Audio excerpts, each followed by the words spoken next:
A escolha do seu ponto de venda é um dos pontos importantíssimos para a construção do seu negócio. Ele pode te levar ao céu, ao fracasso, simplesmente por uma escolha mal feita. Eu sou Matheus Lessa e nesse vídeo eu vou te dar algumas dicas para você escolher o seu ponto de venda.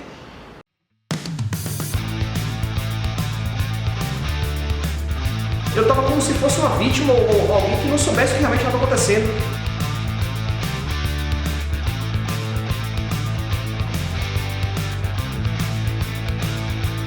Importantíssima, que muita gente também acaba não observando isso.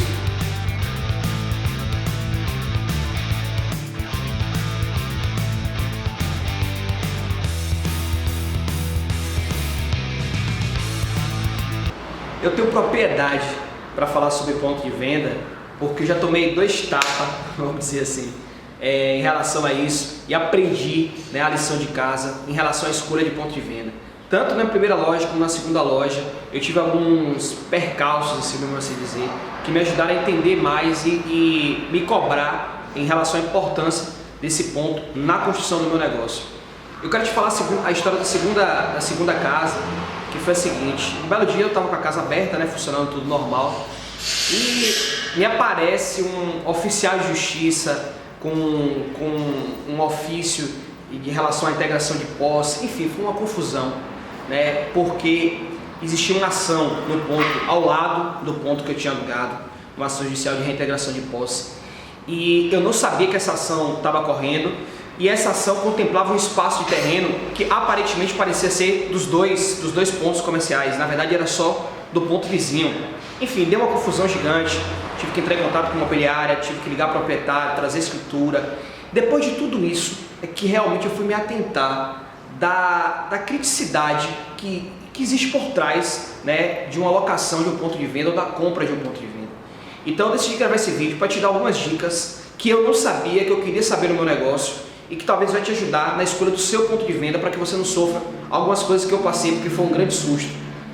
A primeira dica é a seguinte: antes de você alugar o seu ponto de venda, antes você achou o ponto de venda ideal, nossa, é maravilhoso, né, o espaço é bacana, vai dar tudo certo, imaginei aquilo que eu imaginei. Antes de você dar o primeiro passo, você deve pegar o carnê de IPTU desse ponto de venda, ir na secretaria, né, da prefeitura da sua cidade e poder saber o histórico desse ponto de venda. Saber se naquele local vai ser liberado o alvará, realmente para você poder começar suas atividades. Saber se existe alguma ação em relação àquele ponto. Saber se a prefeitura, ele está tudo ok em relação à prefeitura. Porque, para você ter noção, esse ponto que eu aluguei, foi alugado através de uma imobiliária. E eu sofri uma ação dessa, né? Teve advogado da imobiliária, teve tudo isso, porque eu realmente não fui lá buscar. Talvez se eu fosse na prefeitura, desde o início da ação, eu teria mais segurança no dia que acontecesse tudo, porque eu estava como se fosse uma vítima ou alguém que não soubesse o que realmente estava acontecendo, que eu nem percebi, né? Quando eu vi, já estava várias pessoas aqui, oficial de justiça, enfim, isso tudo porque eu não fui lá na prefeitura para saber antes de alugar o ponto. Então procure saber, né? Procure saber sobre certidões, sobre alvará, sobre realmente a situação, né, do ponto na prefeitura, antes de você pensar no contrato, antes de você pensar em criar todo o seu projeto, fazer todo o seu plano de negócio para esse ponto, né? Porque o ponto ele é muito importante, não só por isso, aí você saber essa parte de documentação, para saber se diante da rua que você está abrindo é permitido, né, funcionar o que você está pretendendo abrir. E é bacana você correr atrás dessa documentação antes mesmo de você pensar em firmar o contrato de locação. Segundo ponto é que não é prática de nós brasileiros fazermos isso, e é normal na Europa e nos Estados Unidos, você alugar o ponto por um período curto de tempo para você estudar o seu ponto de venda.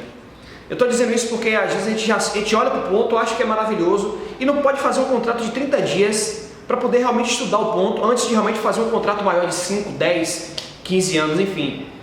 E isso é importantíssimo. Talvez nesse um mês você vai conseguir entender tudo: fiação, né, a parte elétrica, a parte hidráulica. Você vai conseguir ver isso com mais tranquilidade.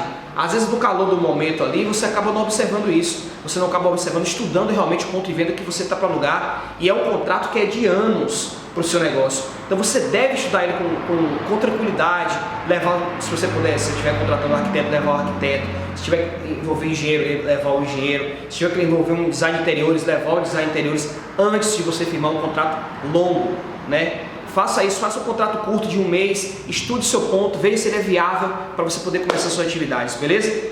E a última dica que eu quero deixar para você, essa é assim, uma dica importantíssima, porque muita gente também acaba não observando isso, que é o seu contrato de locação. Você deve levar o contrato de locação para alguém que realmente conhece, advogado, contador, né? Entender os pontos, as causas do contrato. Se é um contrato de longo tempo, né? Que geralmente é feito assim, um contrato de um prazo mais longo, né? Vai ter melhorias no ponto, negociar essas melhorias, né? Negociar alguns reajustes, descontos no reajuste do aluguel. Enfim, o contrato você tem que estar muito bem estruturado. Se você fizer um contrato a longo prazo e você achar que você pode fazer igual um contrato de locação, sei lá, de uma casa, talvez você pode tomar um tombo, né, ou ser surpreendido de maneira negativa porque você não se precaviu.